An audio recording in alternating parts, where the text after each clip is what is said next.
today will be by Richard Höfer from the University of Bonn, and he will talk on the sedimentation of particles expressions in the scope. So we'll continue with more particles. Please. Thank you very much, and thanks to all the organizers. So my talk is related to the previous one. Again, we are looking at particle suspension. But in my talk, I will focus on the case that a fluid is modeled by Stokes equations, and that the driving force for the dynamics is gravitation. So this is joint work with my PhD advisor, Vlasov, and Ariana Chunti, who is a postdoc here in Bonn. So to give a brief overview, there are several models in this setting that can be studied depending on the parameters that you choose for the particles that are suspended and also for the fluid. And I will focus on three models. Inertialess spherical particles. That means that the velocity of the particles is determined by a balance of forces. Then inertial spherical particles, and finally very elongated particles that I call rod-like particles.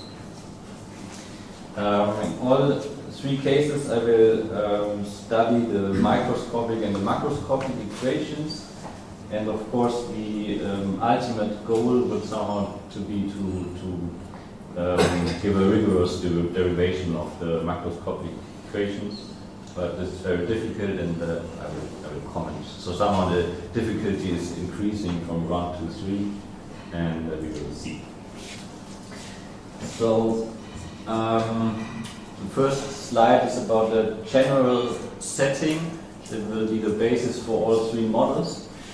We have n particles that occupy some set Bi in R3. So Bi can have any shape and can be different for each particle indexed by I. And they have some mass, some center of mass, and some translational and rotational velocities, Vi and omega I. And then the fluid is supposed to be incompressible. So in principle, we would like to model it by Navier-Stokes equations. Later I will always drop the inertial part of the fluid and look at Stokes equations. So the equations for the fluid, you have the Navier-Stokes equations, and on the right hand side you have the gravitation times the mass density of the fluid. The gravitational acceleration is always noted by g, and it's a constant. And this is in the whole of R3 minus the particles. So the reason why we look at the whole space R3 is just to avoid dealing with a boundary of a container that might be hit by the particles, so just for simplicity. And then this is complemented by boundary conditions, one at infinity, that the fluid is at rest, and second, no slip conditions at the boundary of the particles. So that means that the fluid velocity at the boundary of the particle is the same as the particle velocity, determined by the angular and translational velocity. Okay, and then this is coupled to the dynamics for the particles, and they are just given by Newton's laws. So the acceleration times the mass is equal to the external forces, which are the sum of the gravitation and the force that comes through the fluid. So this is the integral of the stress times the normal of the boundary of the particle. Here the fluid stress is as usual the viscosity times the symmetric gradient minus the pressure. And then also there's some torque that determines how the particle will change its angular momentum, and similarly it's here now determined only by the fluid stress, because the gravity is constant and therefore not producing any torque. For a general particle, there's here the moment of inertia, which is a matrix, and then when the particle evolves, it also rotates with the particle. But for the cases that we will study later, this will simplify dramatically. So there's one thing that we can already do in this general setting to simplify the equations, namely we can absorb this constant on the right hand side into pressure by simply changing the pressure P by the constant rho f times g times the space variable x. And doing so, we get 0 on this right hand side, but because the pressure is also written in the fluid stress, we get an additional term here, which is the buoyancy.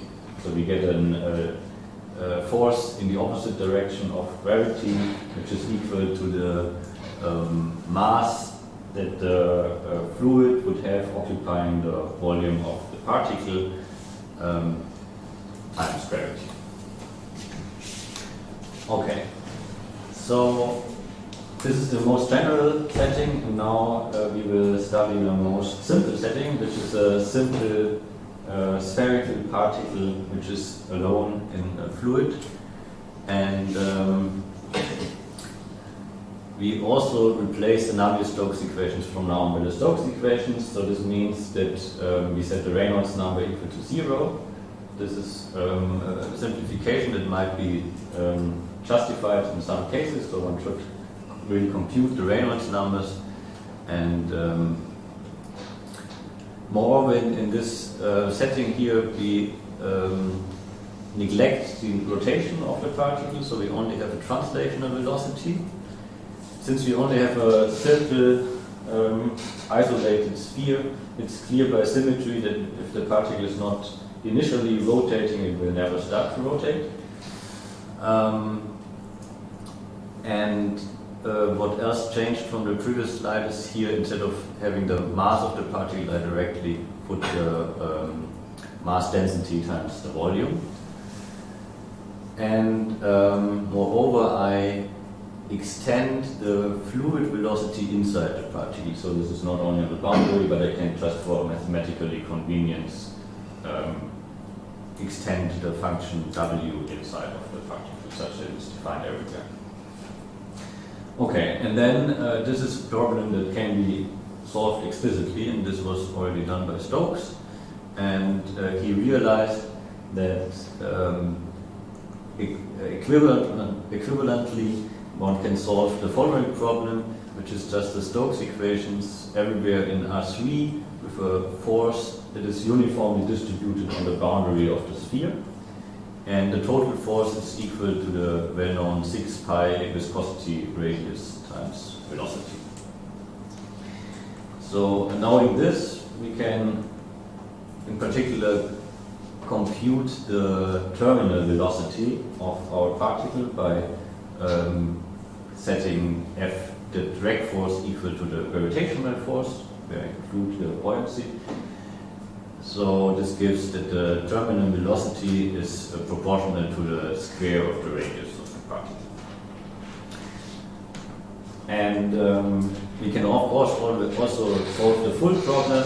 So I wrote again the equation for drag force and the gravity. Since the drag force is just linear in the velocity, one can simply get that the velocity of the particle will exponentially fast adapt to the terminal velocity, the Stokes velocity here. And you see that the rate is also proportional to 1 over r squared. So if the particle is sufficiently small, this happens quite fast, and also the terminal velocity is quite small. And for that reason, we can now, a posteriori, at least for this simple setting, justify to neglect the fluid inertia. So we compute the Reynolds number, which is the fluid density times the typical length scale of the problem, which is the radius of our particle, times the typical velocity, which is just the terminal velocity, over the viscosity. And after plugging in typical values, let's say for a sand grain in water, you get that the Reynolds number will be very small if the radius of the particle is much less than a centimeter. And there's another physical non-dimensional quantity that is important for the problem, which is the so-called Stokes number. And the Stokes number accounts for the inertia.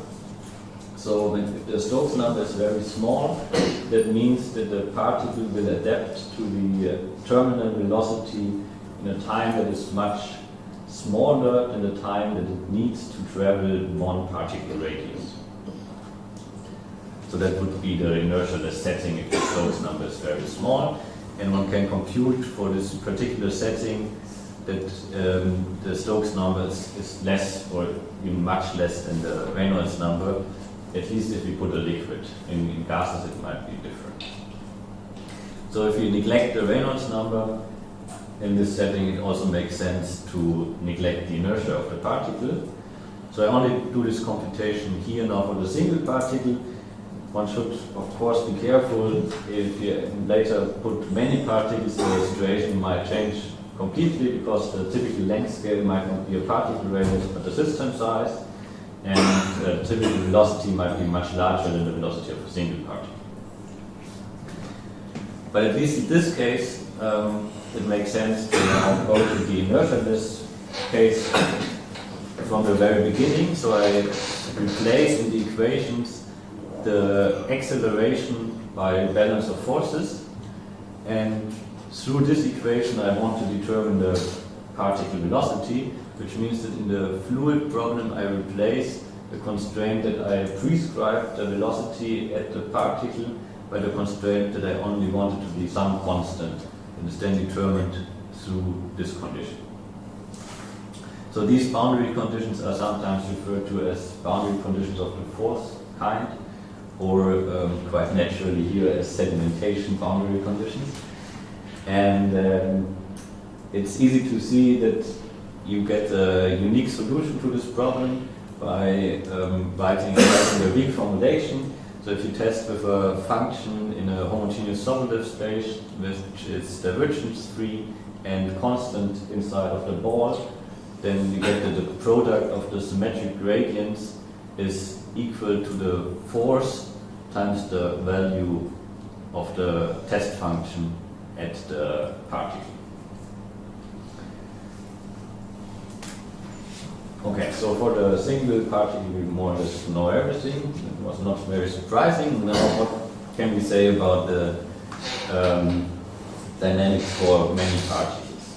So now we put the same system but for n particles, and we put particles with identical radius. So for the microscopic equations and also formally for the macroscopic equations, we can also deal with fully dispersed distributions of particles of different radii, but there will be important difficulty in the rigorous derivation that I will come back to in a minute. So we still neglect the particle rotations. This is not physically meaningful at all, let's say, because now you have particles, several particles, so there will be a complicated fluid flow that will also cause the particles to rotate. But in fact, it turns out that the rotations of the particles again do not disturb the fluid flow very much. So the rotations of the particles is completely discoupled from the translational velocities, and therefore it makes sense again to neglect it. So in other words, the limit macroscopic equations is the same if you start from this system or if you include the particle rotations. Okay, and then the boundary conditions are the same, so I prescribe this balance of forces, and I put as a constraint that the fluid velocity has to be constant in the particle. So again, the Bi is not given, but determined through solving the fluid equations. And I look at the evolution of the particles. And then, of course, I'm interested in knowing exactly what is the fluid velocity at the particle to determine this particle velocity. And therefore I'm interested in rewriting or giving an approximation for this fluid velocity that is more explicit.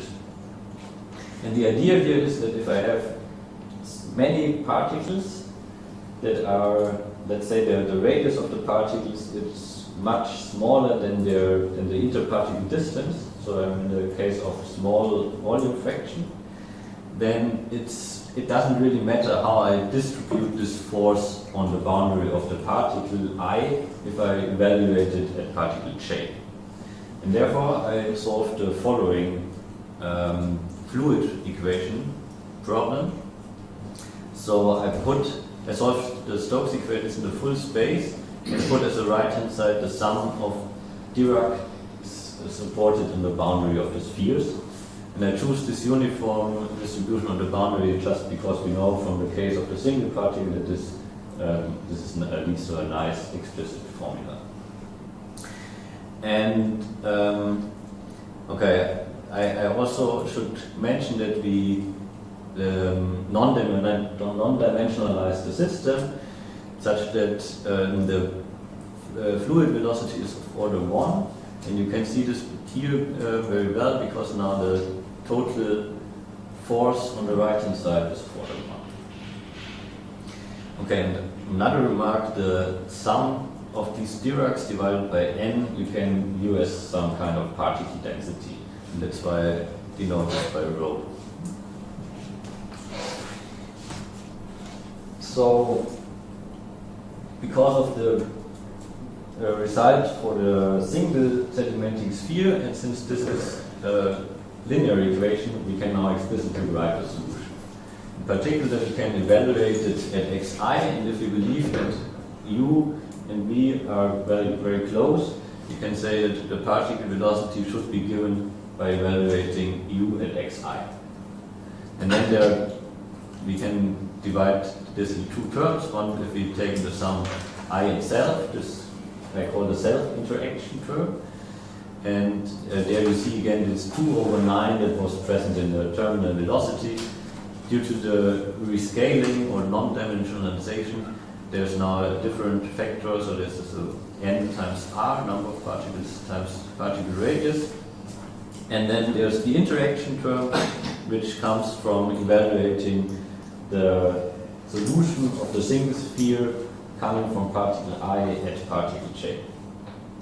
And the rescaling was chosen that this term is exactly of order 1.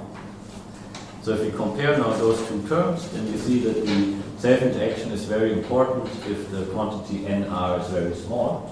And this was made rigorous by Gebauer and Otto in 2004. And what is now interesting is, of course, what happens in the other case. So what happens if the interaction is important or even dominant? And so here's the result. We have to put the following assumptions. We have now a system, a sequence of particle configuration indexed by epsilon, and we assume the following three things. So first of all, we require that the interparticle distance scales like the particles were distributed periodically. So this is, of course, very restrictive. If you put the particles randomly, this will never be satisfied. And second, as I said, we are interested in the case that the volume fraction tends to 0. The volume fraction is this phi epsilon. This is number of particles times the radius to the 3. And we need a little bit more. We also need, if we multiply with a logarithm, that it still tends to 0. And finally, because I hopefully convinced you that the quantity nr is the interaction strength, we want to have that this tends to some limit. And the limit is also allowed to be plus infinity, which corresponds to the case that the interaction is dominant over the self-interaction. Okay, and in this case, if you have convergence of the initial data, so of the particle density rho epsilon to some sufficiently nice rho 0, then you get convergence for all times to the solution of the following system. So the system couples the transport equation for the particle density to the Stokes equations for the fluid. In the Stokes equations on the right hand side you just have the particle density times the gravity. So this is what you expected because each particle induces force in the direction of gravity.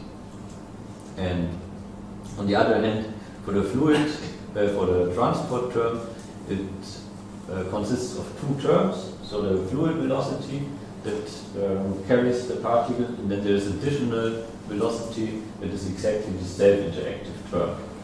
And this tells you that each particle moves faster than the fluid by exactly the term which it would move faster if it was just in an infinite fluid, where the fluid had this velocity v star at infinity.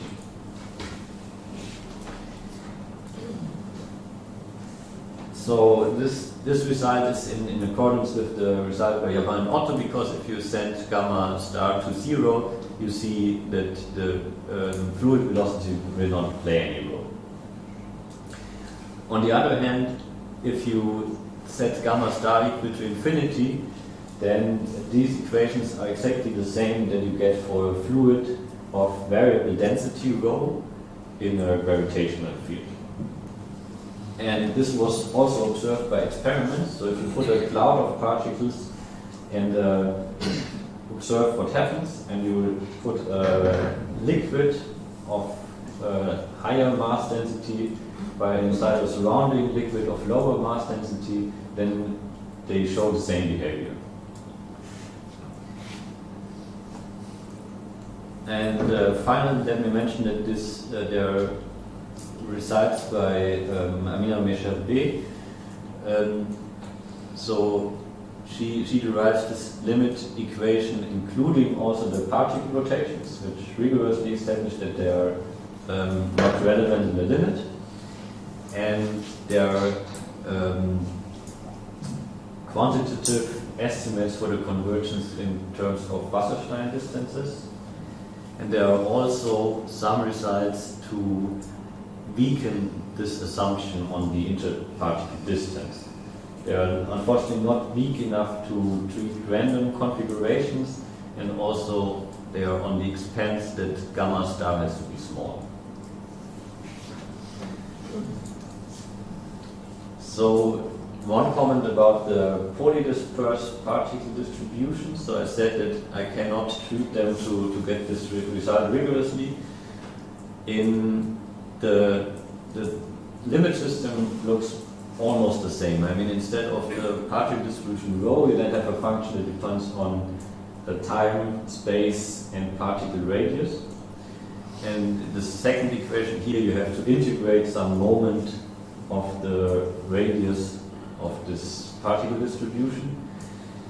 And the transport equation is the same, but there's an additional radius in front of the self-interactive term. And this is what destroys everything for the rigorous derivation, because that means that particles can travel with different speed, even if they are at the same position, because they might have different radius. And then if they travel with different radius, even if they are very close, this will immediately destroy your separation condition.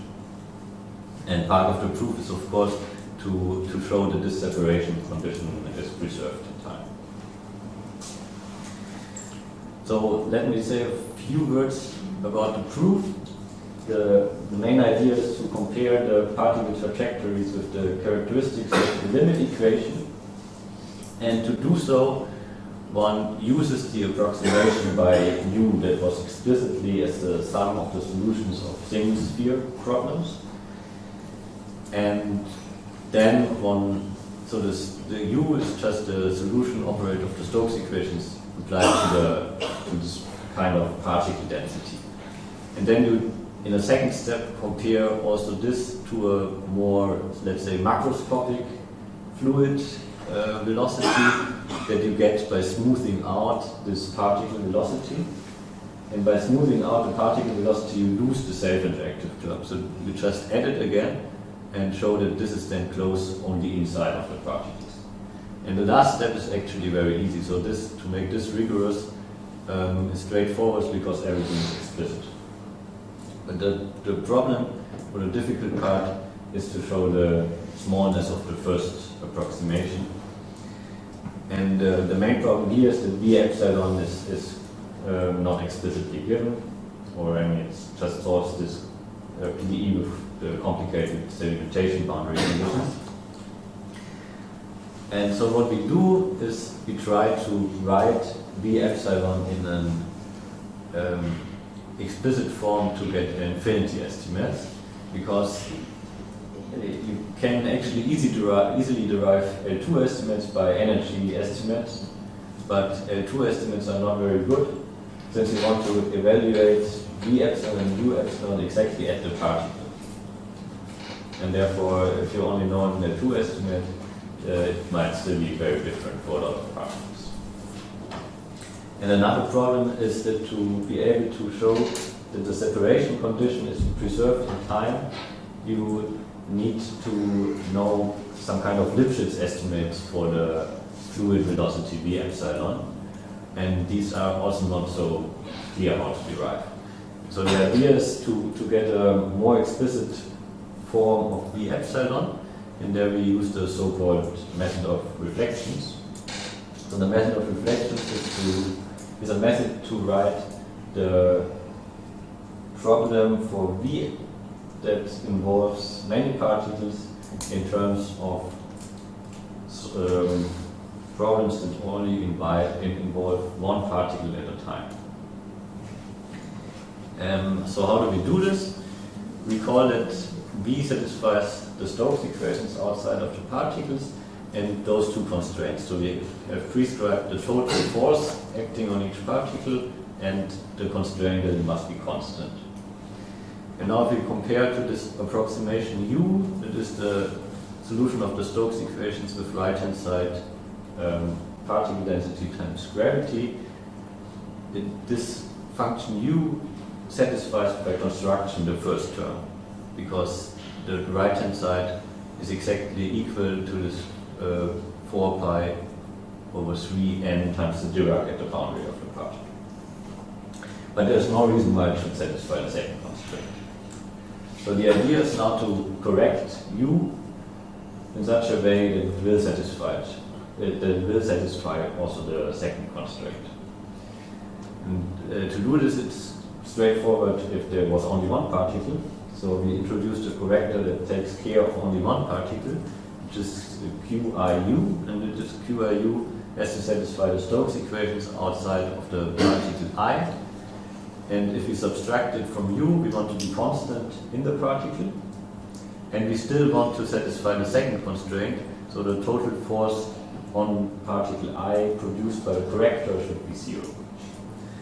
And we should note that also the total force acting on any other particle produced by QIU is 0, because QIU satisfies the Stokes equations, so the divergence of sigma outside of the particle I is 0.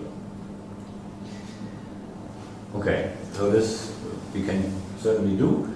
And now we can set U1, the first order approximation, let's say from U going towards V, is by subtracting all those corrections. Okay.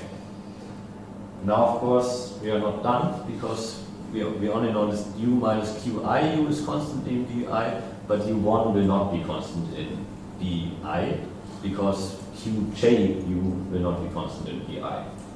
So we get an error by introducing the errors for the other particles again. But somehow, since the particles are sufficiently well separated and the volume fraction is small, one can hope that one has improved. So U1 is somehow more constant inside of the particles than U. And if we iterate this procedure, one can hope to converge to V. And this is exactly the method of reflection. So the method of reflection says that we get a case order approximation by iterating this procedure case time. And indeed, we only involve operators that involve a single particle at a time. And then one can prove, and I will not go into the details here, that this procedure converges if the volume fraction is sufficiently small and if you also have this logarithmic term, at least in our proof. And the conversion takes place in L infinity, which is nice because we wanted to have an infinity estimate. And you get then directly from the exact estimate that you can control the difference between U and V. So a few comments about the method of reflections. There was already a version of it used in the paper by Yavan and Otto, but somehow this was tailored to the problem where the interaction strength was very small, and therefore it was not possible to directly apply it. So we first studied the method of reflection systematically, also for the problem with Dirichlet boundary conditions, where you get more or less the same convergence result, but due to the different boundary conditions, you get here, instead of the volume fraction, the capacity density. And very recently, this method of reflection was improved by Hilaire and Wu, and they basically were able to get rid of this assumption with the logarithm. So now it's only needed that the volume fraction is small.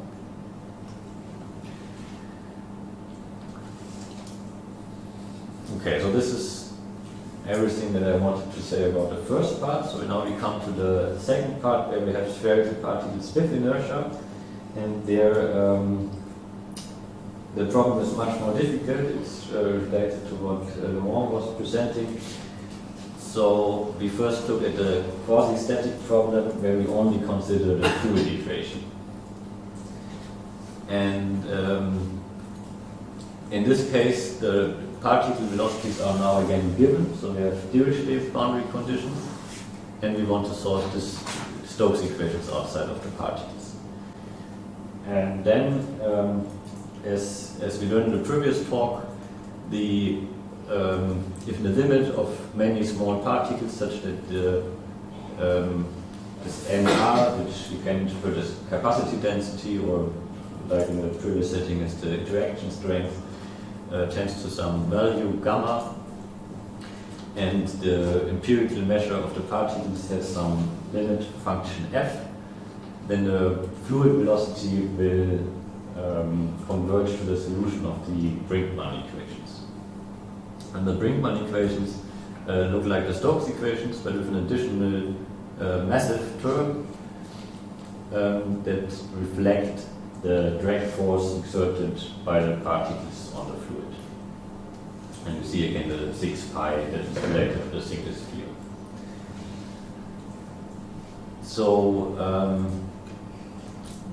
there are several results on this problem. In a paper by Lehr, he dealt with the periodic setting and also setting all the particle velocities equal to 0. And you, instead of this integral, just get a 6 pi u times the particle density. And later this result was in more general setting, but still with the constraint that the particles are well separated, so it again scales like in a periodic setting, with allowing also particles to have some velocity. And then there are recent generalizations to the case of particles of different shapes and also polydispersed particle distributions. And finally, also results that relax the separation condition here. So there are results by Hilaire and Carapatoso-Hilaire, and also by Ariana, Juan and myself. And we are now able to treat even stochastic distributions of particles and also particles where the particle, so distributions of particles where the size of the particles is not bounded. So this is maybe not what you are interested in looking at this problem, because you don't want to have extremely large particles, but we were kind of looking for the minimal requirements that you have to put and we only need that some moment of the particle radius is bounded, which appears also then in the prefactor here. So you can say that for this quasi-static problem, the picture looks more or less complete, but still it's very difficult to derive the full dynamics. So if you want to look at also at the particle evolution, you want to derive the so-called Vlasov-Stokes equation, where the Vlasov equation is coupled to these Brinkmann equations that we found for the quasi-static case. And there are two parameters here. One is the interaction strength gamma, and the other is lambda, which accounts for the strength of the inertia. So if lambda is very large, the inertia should be small. Why is this so difficult? One reason is that the particles will come very close, even if you initially separate them. So there's no chance to put a separation condition like we have seen from the case of the inertialess particles. But well, there could still be hope, because we have seen that we can, for the quasi-static case, even treat random distributions.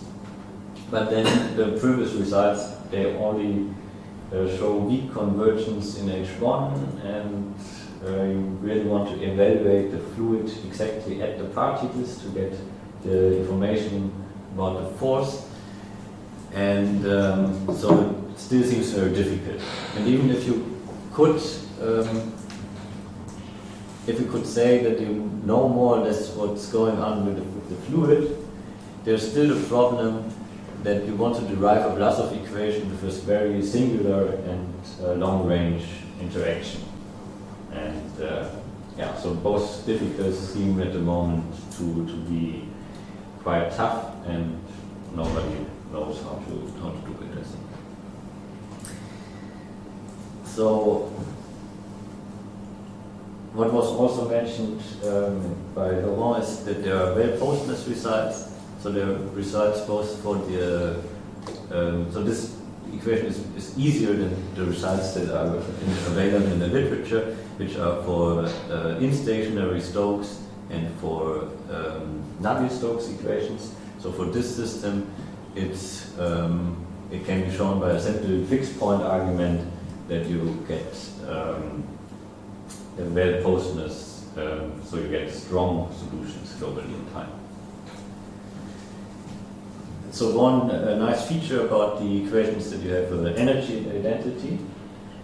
The energy, you get energy pumped into the system by gravitation, and on the other hand, energy is dissipated by friction between the particles in the fluid and within the fluid. So, what else can we ask about these questions? About these equations? So there are two parameters. So we could think about limits where we send gamma and lambda to 0 or infinity. And one obvious problem is to send lambda to infinity and to try to get again the inertialess system. And this is what we do and what we can prove. So if you have sufficiently nice initial data and convergence of lambda to infinity, then you get that both the fluid velocity is convergent to the limit fluid velocity of this transport Stokes system, and also the integral of the particle distribution, which is then the particle density in space, converges to the limit particle density here. So formally this is very easy to see. Let me illustrate this. If lambda is very large, that means this what is written inside of the bracket has to be more or less equal to 0. So you can write the gamma star times u star minus v in terms of the gravity, and if you do this and plug it in here, you arrive exactly at that term. And on the other hand, if you also get from knowing that this has to be 0, that you can express V in terms of U star and G hat. And you plug this in here and integrate the equations over the velocity space, and you directly arrive at these equations. On the other hand, there are some subtleties about the proof. So first of all, there's a boundary layer in time where the fluid and particle velocities adapt. So you cannot expect the fluid velocity to converge at time 0, because at time 0 the fluid velocity here is just determined by initial data and will depend on not only on the spatial distribution but also on the velocity distribution. And therefore, and this is reflected by the fact that the particle density F will converge to some Dirac in the spatial velocities. On the other hand, you see from the energy identity that it will be difficult to get uniform a priori estimates if lambda tends to infinity, because lambda is written in front. At least there are two terms that have a good sign, and this is what will rescue you, because this term somehow is weaker than those two, because it's only linear in B and they at least look quadratic. Okay, let's not go further into the details. How much time do I have? Okay, that's fine. So I now come to the third part, the sedimentation of rod-like particles. So what do I mean by a rod? A rod is here an object that is very elongated in one direction, and it's symmetric under rotations around this axis where it's elongated. And it's also symmetric on the lip, so it looks the same. We have here 3 typical rods. And then in the dynamics, you are mostly interested in the orientation of the particle. So the orientation would then be the vector pointing into the elongated direction. And this, you can say, is a vector in S2. Strictly speaking, it should be something in a projective space, because it's also invariant under flip, but it's more convenient to work in S2. So, as in the case for a spherical particle, you can start by looking at the problem of a single rod, and there it turns out that the terminal velocity is more or less independent of the exact shape of the particle. It's just important that it's very elongated, and the elongation is somehow measured by this epsilon. And you get this formula for the terminal velocity when you put some force F. Okay, this looks a bit complicated, so I have some illustrations. You have once a rod which is oriented parallel to the force, or anti-parallel, it doesn't matter, then you will get that the velocity is also pointing in the same direction as the force, which is of course what you expected. In the opposite case, that you have that the orientation is perpendicular to the force, you again have that the velocity is parallel to the force, but the velocity is exactly half of the velocity here. And as you can see in the formula here, because then the scalar product of psi and f is 0, so you only get a contribution from the identity and no contribution for the other object. And finally, if you have some orientation that is in between those, then you will have a velocity that is not parallel to the force, but you will also have some horizontal velocity. And this is what makes the sedimentation of rods very interesting, because then even in the orientation of the particle has to appear in the macroscopic equations.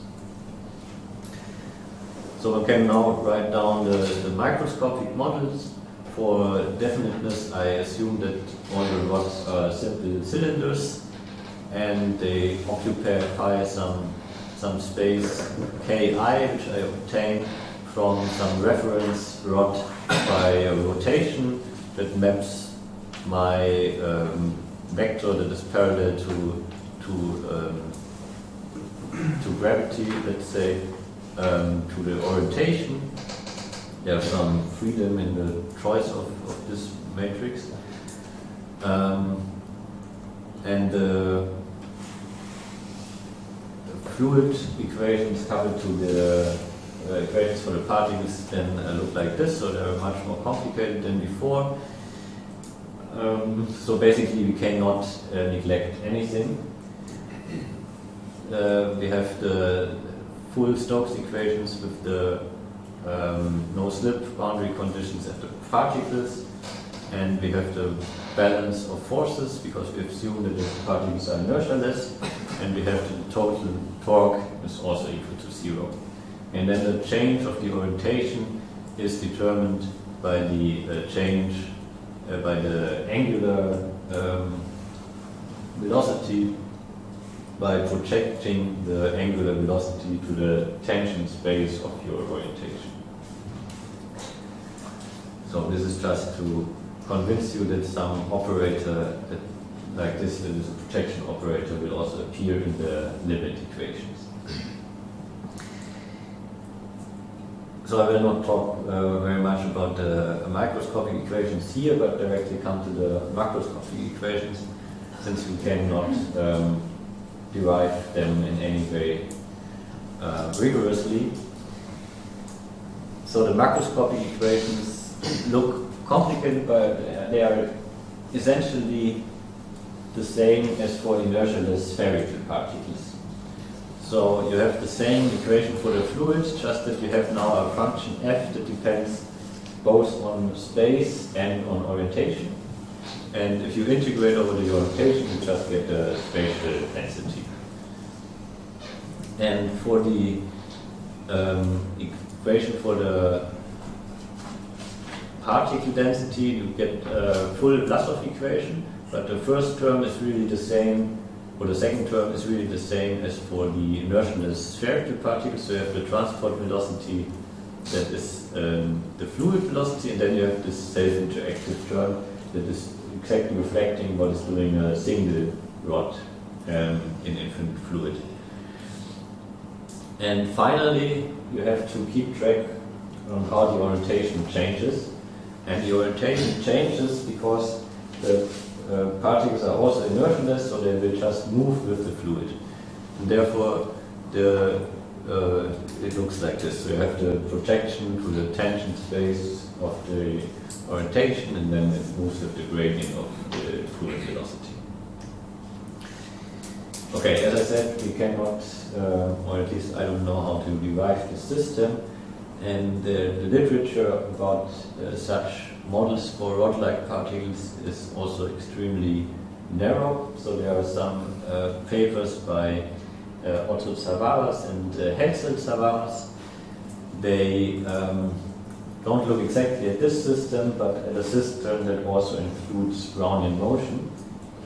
So it's then called the Fokker-Planck-Vlasov-Stokes equation.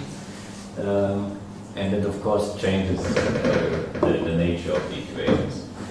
And for these equations, I haven't found much in the mathematical literature. There's one paper in the physics literature that suggests that this problem, if you put a bounded container and then you get some instability results on the evolution. But apart from this, there's not much. So, and what I can say is that one can prove local well-posedness for these equations of strong solutions. But so far I was not able to get global well-posedness, and I want to explain why this might be difficult. So if you look at the structure of the equations, looks a bit like Vlasov Poisson. So in the Poisson equation will just replace by the Stokes equations. Therefore, you have the same long-range and singular behavior of the problem for the potential or fluid velocity here. And then you put the gradient of this potential or fluid velocity into the divergence term here for the velocity in the Vlasov-Poisson equation, which is now the orientation in our rod model.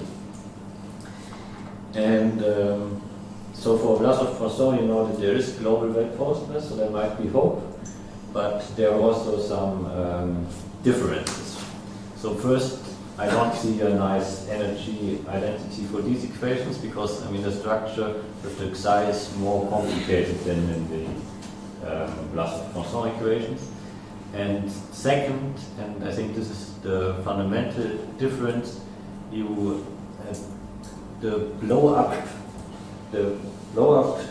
scenario that you want to rule out is a bit different. So in the Vlasov-Poisson equation, you have that the particle density F is conserved in the infinity norm because the part that is written in front of F here is divergence free. But here it's not divergence free. So the divergence, if you write this as a transport term for the velocity, for the orientation and the divergence, then you get a term that looks like this. And this means that the infinity norm of F can already blow up. Whereas in Vlasov-Poisson, you have to rule out that you get blow up because the velocities explode. But this you cannot have because, I mean, the velocity being here the orientation, I mean the orientation is an element of S2, so this you get for free. So therefore somehow the problem is a bit different, and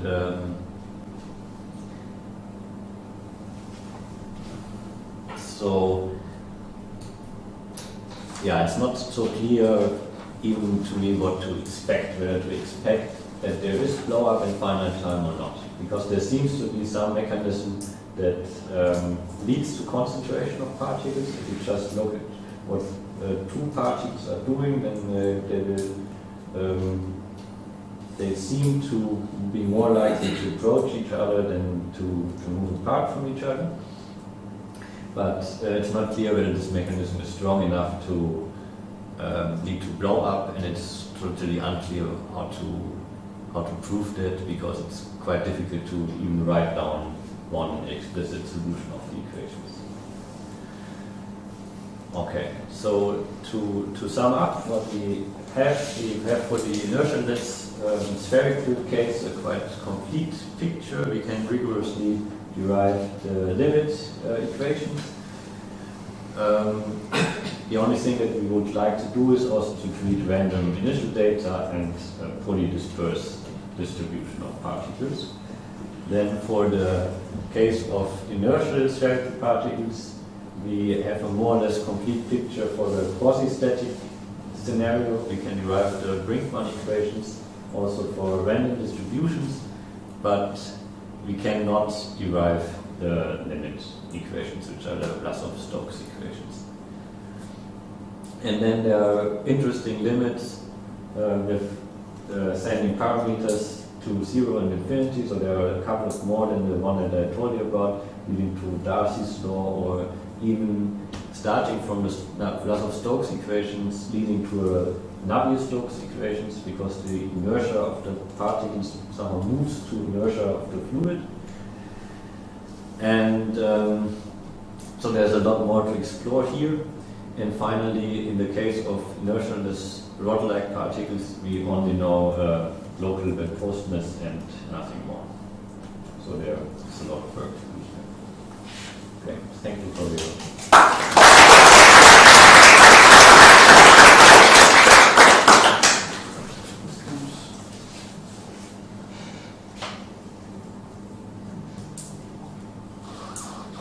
No using chat again.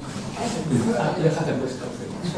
one is just a curiosity. In the first case, in the part concerning the inertialess particles, the fact that we're scaling with the extra logarithmic term, so it's just a technical issue, because there is not a real physical motivation. No, there's no physical motivation at all to put this logarithm, and it comes from the fact that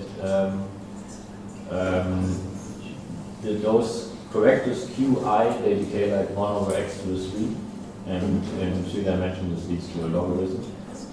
But as I said, this was recently improved, and using Kaldemon-Zsigmond techniques, it's possible to show that even so you have this 1 over x to the 3 behavior, it does not lead to a logarithmic term. And concerning the last part for the rod-like particles, is it possible, in your opinion, to consider more general shapes of particles? Like, for instance, I was thinking more like diamonds particles, so with different symmetries. In principle, yes. I mean, you get then here, you get just a more difficult equation, I think. I mean, in general, you will have here a more difficult term that tells you how the orientation of a single particle will sediment. And in general, so if you don't have enough symmetries for a diamond, you still have a lot of symmetry, so this should be okay. But in general, a particle that you put in infinite fluid and under gravity, it will also start to rotate. So for example, the screw we can easily imagine. And then it, of course, gets more difficult. And but apart from that, formally, there's no reason not to consider this. And perhaps I would also like, so your separation condition, this scaling, this magnetic scaling, is there, do you expect this to be, that one could remove it physically, or or is there perhaps like a counterexample that if you don't have some sort of scaling like this, but then you maybe not converge to the correct physical situation? So I expect that if you put random initial data that you will have in the limit the same system. But then again, there could be, of course, pathological examples of initial conditions where you don't get the conversions. So you will not get it for every configuration, but only in some stochastic sense. So this is my guess. Okay,